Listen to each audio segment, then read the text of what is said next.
What's up guys, my name's Brandon and I've been using iOS 14.5 Beta 7 all week long, and just as I do every single Saturday, I wanted to give you guys an update on how the software has been running for me and also for you guys. So we're going to be talking about the performance, the battery life, the bugs, bug fixes, additional new changes, and of course when we can expect the next iOS 14 beta or the final version. So let's first start off with some additional changes here, and obviously we're in a 7th beta. You guys know not to expect too much in terms of actual changes that you can see physically. Now, one thing I did actually learn just recently is that the new feature in 14.5, the app tracking transparency feature, has never showed up for me. I mean, even since the first beta, it's always been completely grayed out for me. And there's actually a workaround for this to get this working. Now, I'm not sure if this is by design or what, because a lot of people have this completely grayed out, even if they have applications that should show up here. Now, to work around this and to get this to work and not be grayed out, is to actually just sign out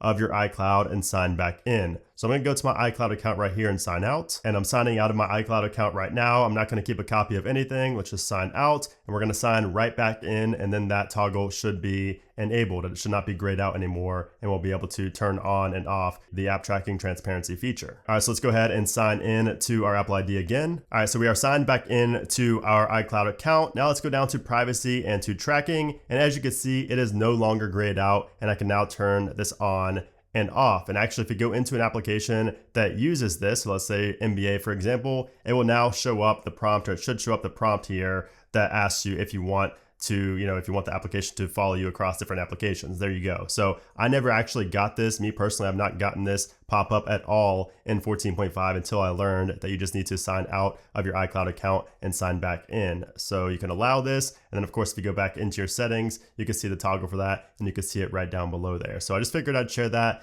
Again, I don't know if that's by design or if it's a bug or what, if Apple's maybe waiting for the final version until they just completely allow this for everybody. But if not, that is a workaround right now to get that to work here on 14.5. So just an interesting little thing I just learned recently. Now also, if we go into my iPhone 11 Pro Max over here, the new battery feature, the new battery bug fix pretty much, which is the recalibration tool for the iPhone 11 series, has shown up on my iPhone 11 Pro Max here. So if we go to our battery settings and then to battery health, you will see the message up top right here that says important battery message, your battery health reporting system is recalibrating. And of course, we do also have a little asterisk next to the maximum capacity right there. And if you read what it means, it says, this is the reported maximum capacity before recalibration. Actual maximum capacity may be different. So that is what the new verbiage and what that new feature here in 14.5 looks like live on an iPhone 11 Pro Max. So it shows my battery health is at 88%,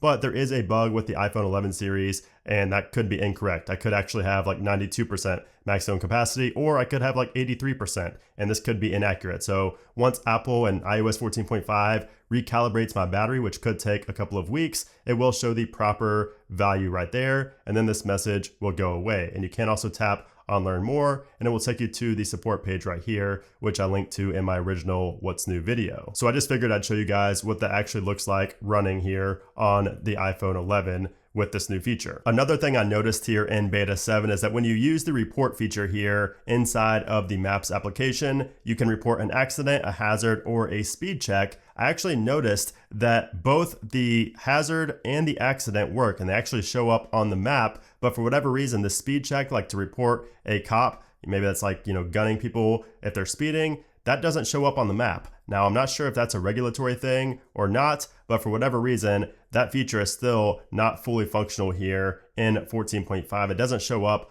on the map like it should. Another thing I noticed here in beta 7 is that the previews now always show up inside of the Messages application. So for some reason in beta 6, the previews would not show up when you would send a link.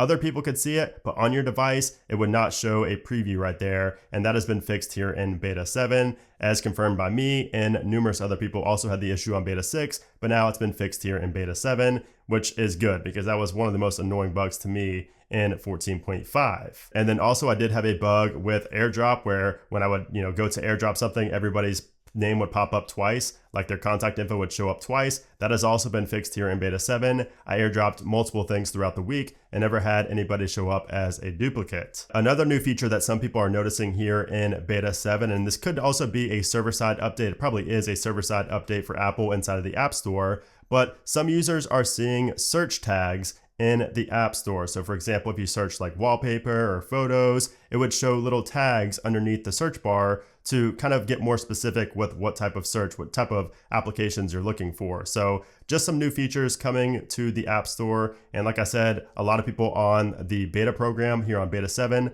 are seeing that first, but some people are also reporting seeing that on 14.4.2 and 14.4.1 as well. So it looks like it's going to be a server-side update that should be out pretty soon. Now, as far as existing bugs here in beta 7, I did actually notice one main bug here in beta 7. So I just got that splash screen there. That was interesting because I was just inside the music application. But one of the things I noticed here in beta 7 is if we go to our library and we go to one of our playlists right here, we'll just go to this playlist right here, and we try to delete a song from the playlist, we actually don't get that option anymore. We only have a delete from library. And sometimes when you swipe over, the little trash can icon's not even there. So it is for a lot of these, but for some songs, it just simply was not there. And it seems like you can't actually delete songs from a playlist now. You have to delete it from your library. So I can't even tap on the 3 dots on this. So that might be a bug there as well with that song specifically. Let's see if I can 3D press on that. So interesting. I'm not sure why that doesn't have any options right there, but you can see I cannot actually remove the song from the playlist. Also earlier today on my iPhone 12 Pro, my main device, which is on beta 7, the Wi-Fi dropped for about 30 to 45 minutes, whereas every other device was working perfectly fine. So I tried on multiple other iOS versions, my computer, it was nothing wrong with my Wi-Fi,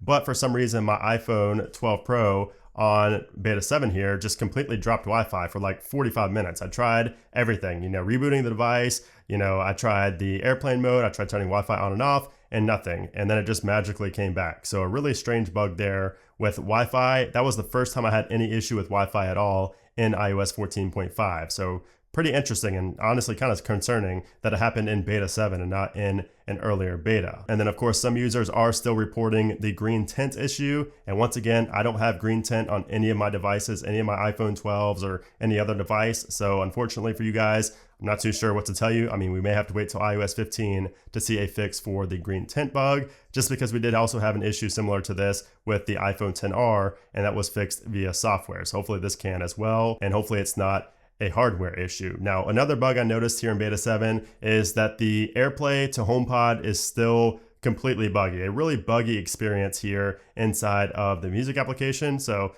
just got another pop-up here in music for some reason. So when I go ahead and send a song to like my HomePod, when I go on here and then AirPlay to a HomePod, the whole experience is still extremely buggy here in beta 7. It's been like that ever since 14.5 was released. Not too sure why. So like if I played this here in the office, if I tap to go to it, and you can see, first of all, it takes a while to actually go to it. And then when I press play, you can see it's just laggy there. It doesn't even show that it's playing right now.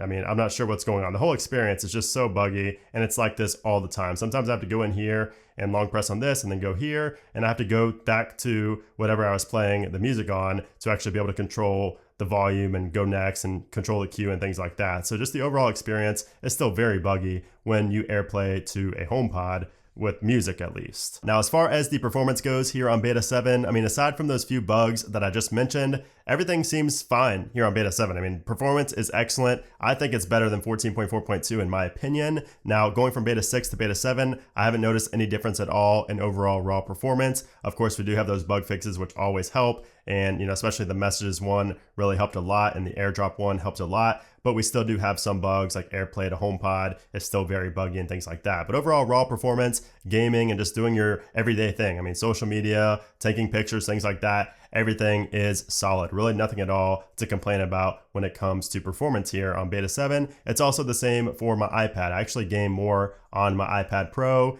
And once again, I haven't really noticed a difference in performance since going from beta 4 to beta 5. Ever since beta 5, performance has been, kind of just steady being really good. Now, when it comes to the battery life, there's not really a difference here in battery life either. I mean, I still get through most of the day on a charge here on these betas. Again, it wasn't really until beta 5 where I started having good I consider good battery life here on these 14.5 beta. So nothing to complain about there with battery either. And once again, I do use these every single day on my main device, both my phones and my iPads. So before we talk about the release date for 14.5, let's first go over the community poll so we could see what you guys had to say about beta 7. So you guys can see 10 hours ago, I asked, how has iOS 14.5 beta 7 been running for you? And you can see we got about 8,000 votes. So thank you to everybody for voting. 18% said excellent.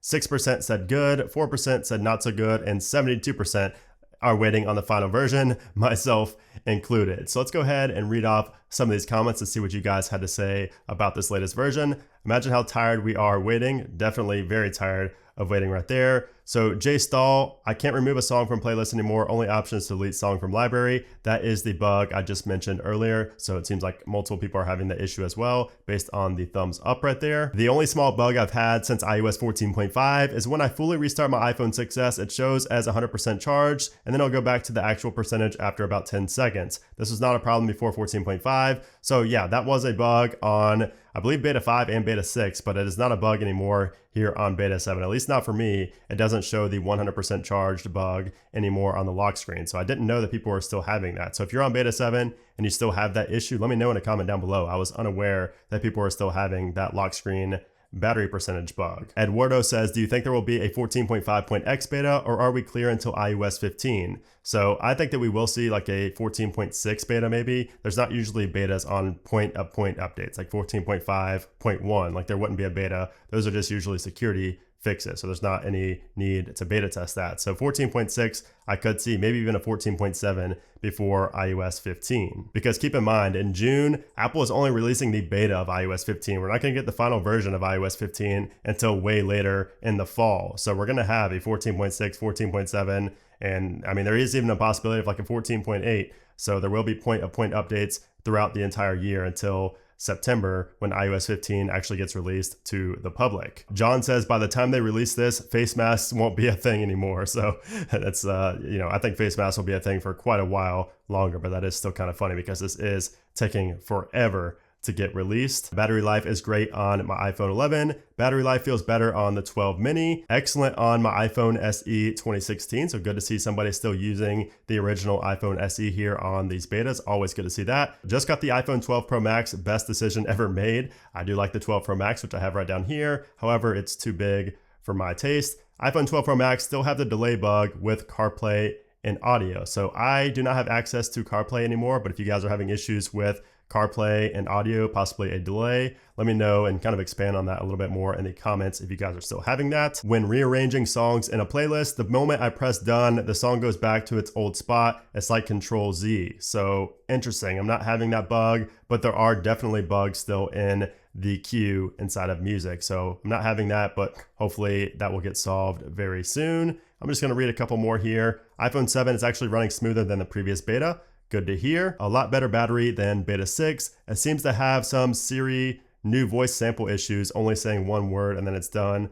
The whole, I'm not sure what you're saying there. It's kind of a typo there, but looks like there might be an issue with the new Siri voices when you preview their voices. So overall, thank you guys for the feedback. Overall, it's very positive in terms of beta 7 with performance, battery life, and things like that. So thank you to everybody who voted. That does always help out and kind of help us all get an understanding of how the latest version is running. All right, so now let's talk about what is next. So we're coming up on the week of April 12th. That is when I originally predicted iOS 14.5 to get released to the public. So that's what I thought it would be, but now it looks like we're probably going to have an RC before that. So next week is when we should see the RC build, which was previously known as the GM build. This is the release candidate. This is the release for developers, the final release for developers, usually a week before the actual public gets the final release. So next week, the week of the 12th, is when we could see the RC. Now, what's different about the RC versus a regular beta is that it could get released on any day. So it could get released on Monday, it could get released on Friday. Now, Apple does usually like these Tuesdays, so Tuesday the 13th is still the most likely,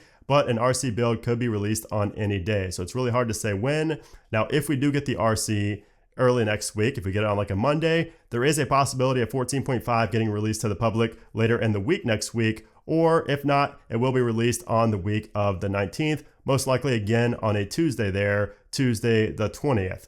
Now, a lot of this also rides on a potential Apple event. Now, we still don't have any invites or any kind of further news or indication that this is actually happening. But if we did get an Apple event, I would expect 14.5 to get released after that event. Or if new products get released, I would expect to see 14.5 the day of those new products. But that is still yet to be seen. And again, nothing has been confirmed in terms of any type of event or products. So at this point, we're just gonna have to wait and see. But if I had to guess, I would say that we would not see iOS 14.5 any later than sometime on the week of the 19th. I don't think that Apple's gonna wait until the final week of April to release this. So we are within 2 weeks of seeing 14.5 released to the public after months of beta testing. So everybody will be able to rejoice after that. And then we'll move on to 14.6 beta or whatever Apple has in store for us then. But anyways, guys, there you have it. That is my follow-up review on iOS 14.5 Beta 7. It's been running great so far, and I just cannot wait until the final version. I mean, I'm tired of waiting and going through these betas. Even though I love it, I love covering this for you guys.